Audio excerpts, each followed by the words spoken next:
ファンとはいかないまでも、そろそろ俺の活躍に注目するやつぐらいは出てきてもいいんじゃないだろうか。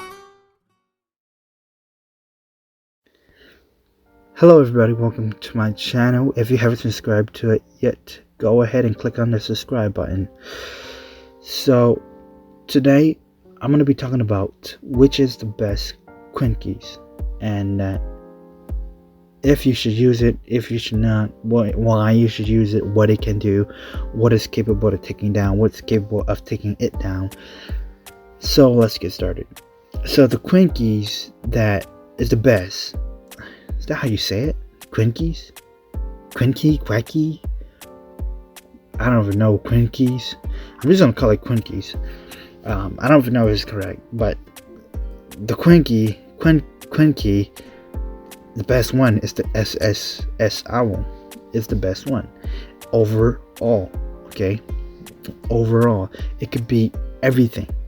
It has the capability of beating everything. So if you were to go, Genku, it can beat that. You go IXA, it can beat that. 13 Jason can beat that. Neuro, it can beat that.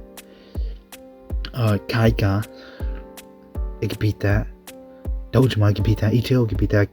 Taki can beat that. Katara can beat that. Koshi can beat that. Noro can beat that. Pika and Nick can beat that. It can beat basically everything, okay? It just depends on how good they are. But overall, it can beat it. However, the most trouble it has against is obviously ETO, because ETO, when it does its move, it can nerf your moves, like for anybody. Alright, that's going for anybody.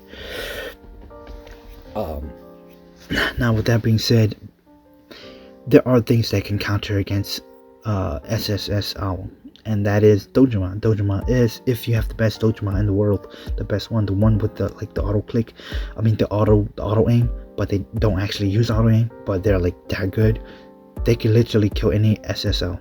I just put it that way. But Dojima obviously is not the best Quinque out there, because there's so many things that can beat it.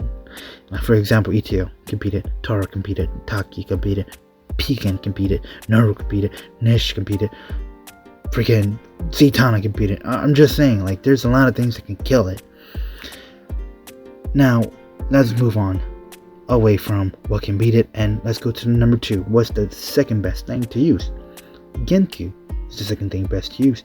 If you're by yourself, if you're a loner, and you don't like friends like me, you can use Genku. And Genku basically is just the thing where you can just kill anybody, literally anybody. You kill anything, anybody, anyone. You can defeat anything.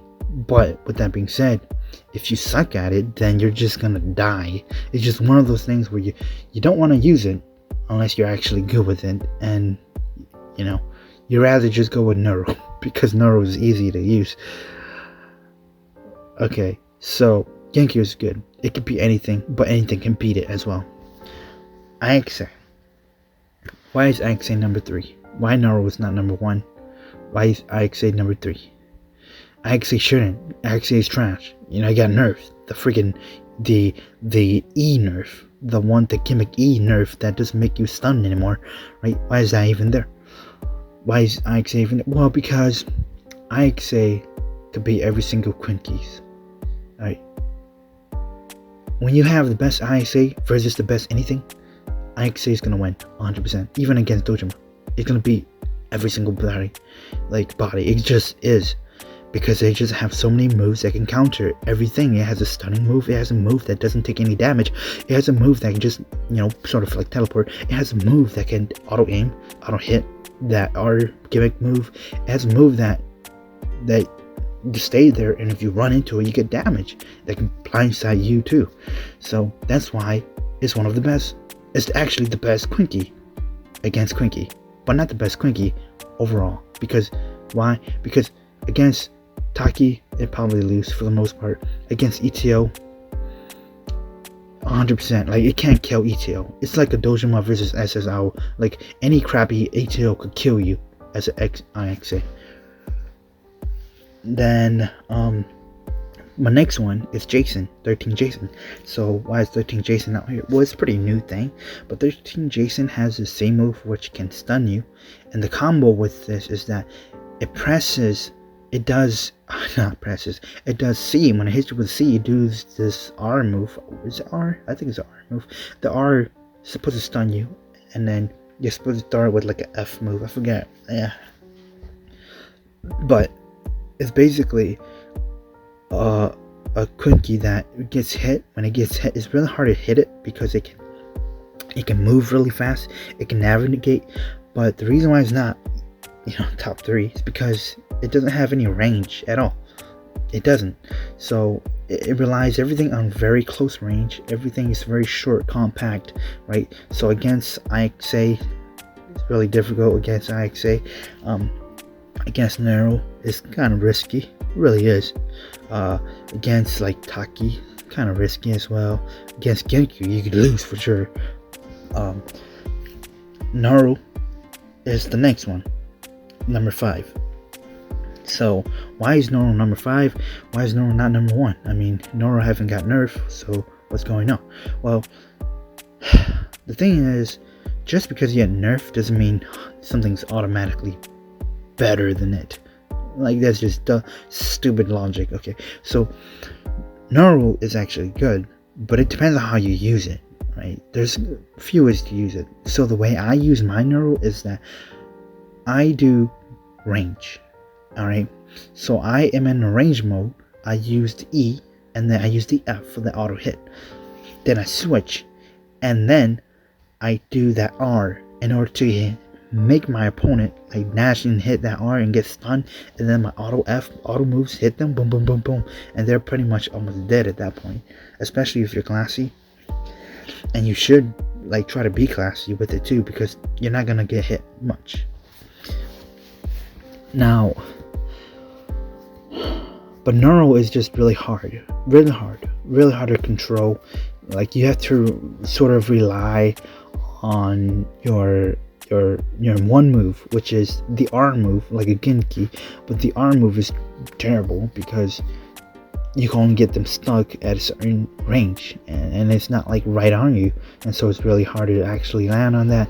And it's hard to land the F move unless you go hit in PC to get your capsule, like 10 of them, to do their F. But anyways, with that being said, Naru is not the best because, for one, the auto moves are not that overpowered. It's not like IXA overpowered, and its move is at range. It's like stuck at a range, and you don't have really much control over your melee hit.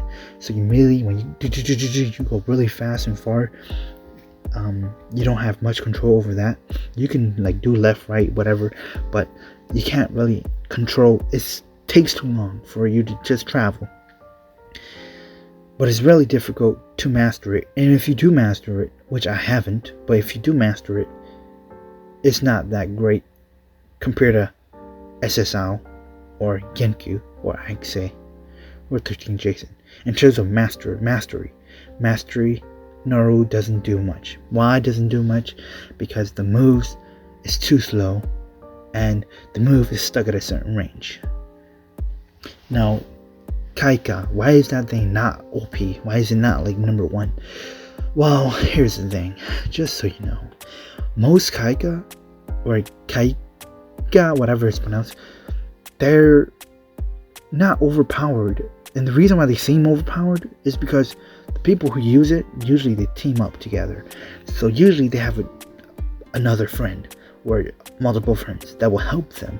And then they just spam their move while they're over here relaxing. And they just spam their move at you. And you get hit. And then you try to go attack them. And you die from their friends attacking you. That's why they seem OP. But if you 1v1, there's only a few that can beat it. And that's SSL, the IXA, and probably Taki, and Genku is really hard, but Genku could get him. I can see Genku killing it. 13 Jason probably can't beat it. Naru probably can't beat it because Naru relies everything on the short range or mid to short range, and Kaika is really overpowered in that range, and so you don't want to do that. It really depends on the person, but it can die to SSL, it can die to Genki, it can die to every single thing. It's just how lucky are you to do your hit, if you can try to hit them. And the range for the Kaika is just not far enough against SSL. So there's that. That is my list.